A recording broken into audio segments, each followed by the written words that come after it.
The fear never leaves me. I'm always nervous. But it's through my experiences that I have a much stronger belief in my abilities. Fear is an essential component to the euphoria that comes afterwards. It's extremely difficult, it's extremely dangerous too. And obviously there are limits to how far you can push it. The cold has a profound and devastating effect on the human body, but more so on the mind. And I've spent a lot of time studying this, preparing myself for it, and trying to figure out how to overcome it. I really love the adrenaline aspect of what I do. You know, if there's not a little bit of adrenaline in my day, then I'm bored. My name is Ryan Stramrood. I'm from Cape Town, South Africa, and I'm an ice swimmer.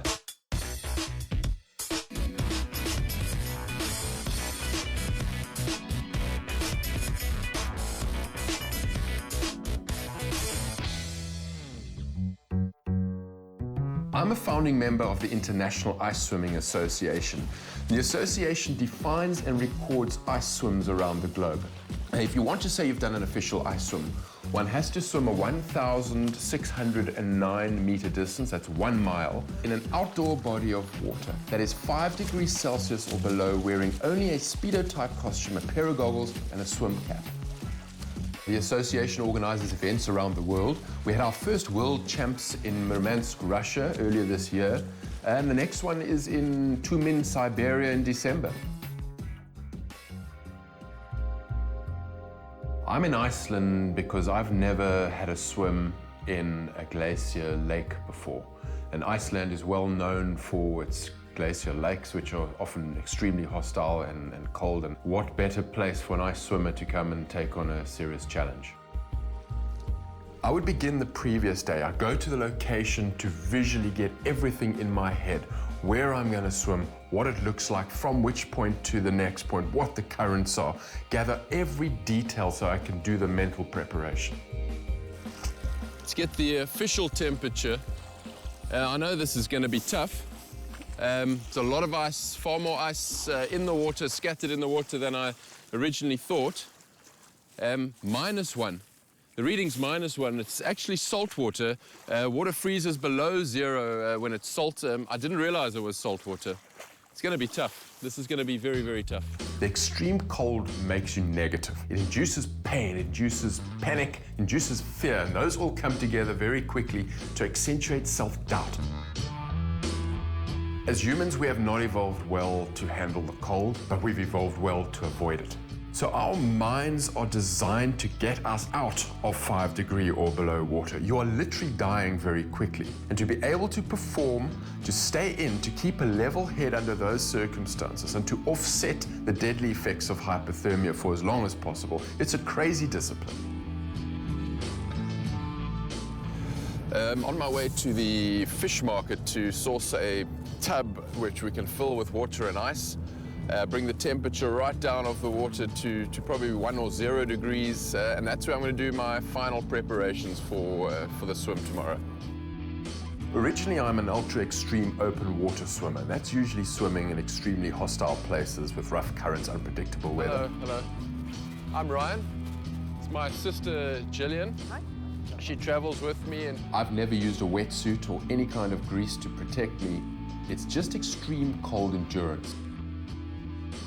In 2008, I did the English Channel crossing from Dover in the UK, 36 kilometers across to France. It was my first real long-distance swim challenge, and I realized that effect that the cold has on my mind and on me. I like it.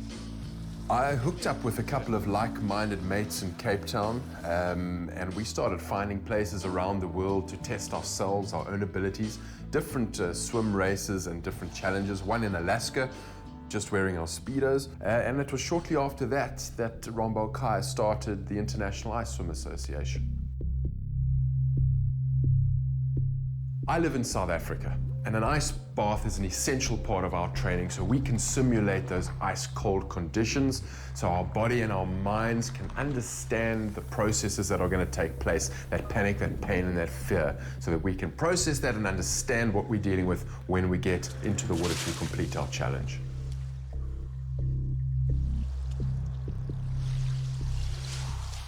When I get into the water, my body implements its defense mechanisms to keep me alive.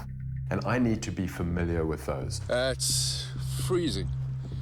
Body reacting, feet in pain, hands, fingernails in pain. Oh, it's beautiful. It's a beautiful feeling. If it wasn't so traumatic. It's a horrible, painful process. I need to understand it. I need to remember it before I undertake the challenge. What I've learned from jumping into ice water is to look at the world differently, to look at my world differently, at myself, at my little problems and all those little impossibles in my life that have been holding me back. It's an opportunity for me to grow mentally. I've been pushing my limits and human boundaries in the planet's most inhospitable places.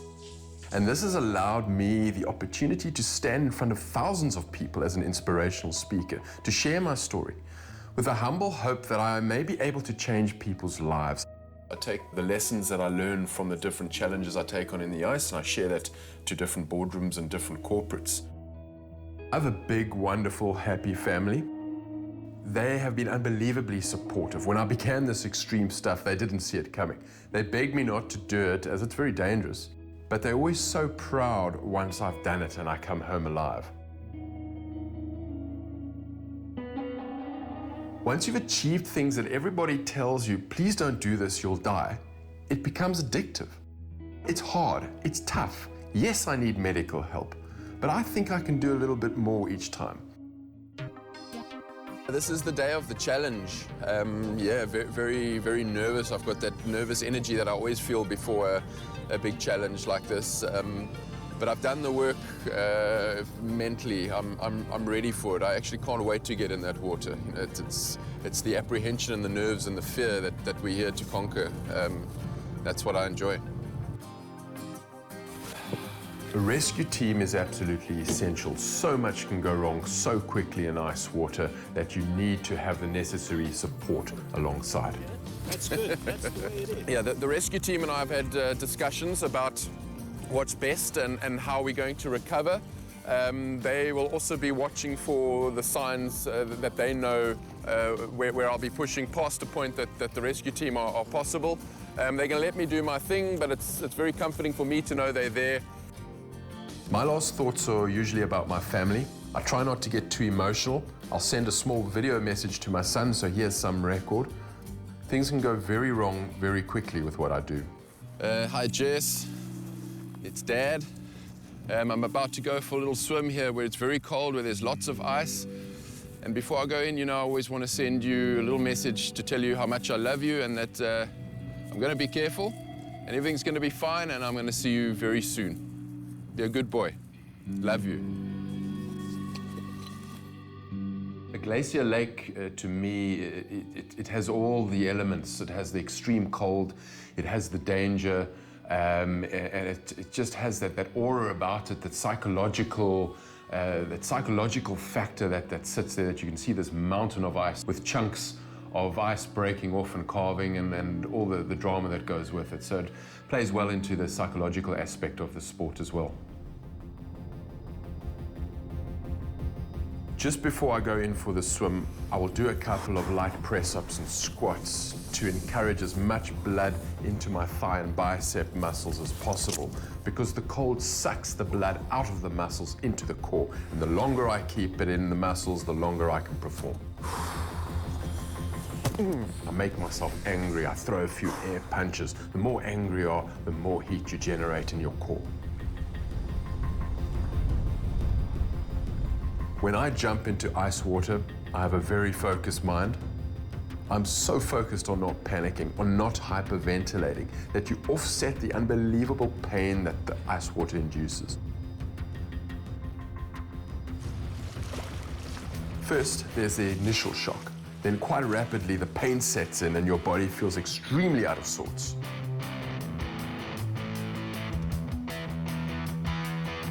Very rapidly, the body goes numb. That happens in the first 40 to 50 meters already. You still have 1.5 kilometers thereafter. And back. And then it becomes a battle to stay alive. You know that the cold is sucking the life out of you.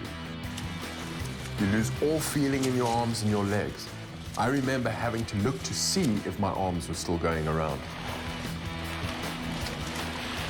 It becomes extremely frightening because you feel things happening inside. Because all the blood has rushed inside to keep those vital organs alive in your core. But slowly you are losing the capability to focus as you get more confused as hypothermia starts to settle in.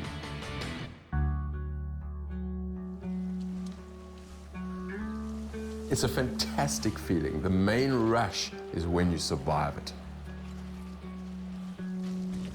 Firstly, when I get out, I'll be absolutely fine. But then there's a phenomenon called the afterdrop. When you finish your swim, the blood that was drawn into your body's core starts to release and it flows back to your extremities, which are now frigid. And that warm blood cools very rapidly and then circulates back to your core, which makes your core temperature continue to drop after your swim. Then once the shivering starts, I'll be in a lot of pain, but it's a good sign and I'll eventually be fine. I will never stop swimming, but perhaps I'll slow down on ice swimming. My hands. So.